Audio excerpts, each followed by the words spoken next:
Just 1 week ahead of President-elect Donald Trump's inauguration, Chinese exports reaching a record high, putting Trump's proposed plans for 60% tariffs on Chinese imports into focus. Joining us now with more on tariffs and the impact to trade, we want to bring in Heidi Crebo-Rediker, Council on Foreign Relations Senior Fellow and former Chief Economist at the U.S. State Department. Heidi, it's great to get you on here on Yahoo Finance. Let's talk about what we should expect here from President-elect Trump. Lots of talk about the tariff policies and trade. I'm curious from your perspective, how do you see global trade evolving under the incoming Trump administration? So I think one thing we know is that Trump is obsessed with tariffs, and so I think it's pretty. I think we'll most likely see some kind of action day one. There's a huge debate in the markets right now as to whether or not this is all bluster or whether he will actually go for some kind of a rolling out of tariffs on day one. And I think that the Chinese export data that you referred to, the fact that they actually just saw a record amount of exports of goods last year, so the trade surplus rose to almost $1 trillion. It really, I think that there will be a focus on what action he actually does decide to bring day one.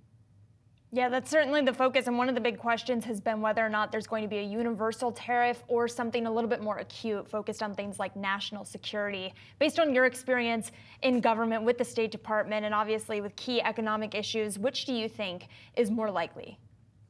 So there are a lot of different messages coming out of transition and out of some of the candidates for that have been nominated for important decision-making positions regarding trade and tariffs.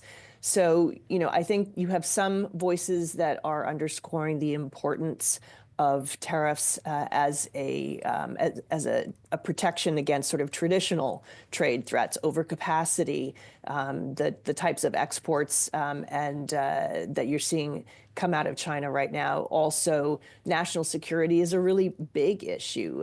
There are very good reasons not only to use tariffs, but for sanctioning and export controls for national security purposes.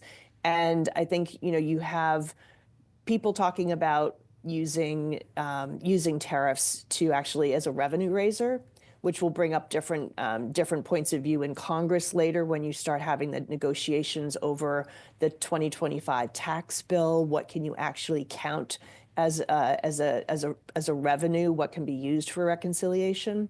And and then what are the authorities that Trump himself wants to use to actually try and get his way? You've seen him make a lot of different threats about sanction about tariffs against Denmark in order to be able to negotiate over Greenland. And so I think there's a lot out there.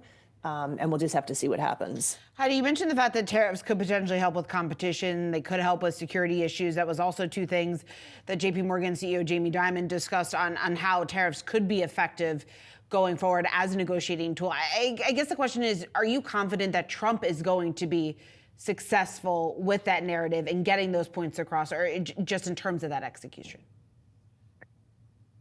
So I think that it's going to be a very bumpy road, and because I tend to look at not just the economic implications for the rollout of tariffs, but also some of the larger geopolitical issues. I think in a time where you have heightened geopolitical tension, you need to have your allies and friends close. That was sort of a mainstay of the U.S.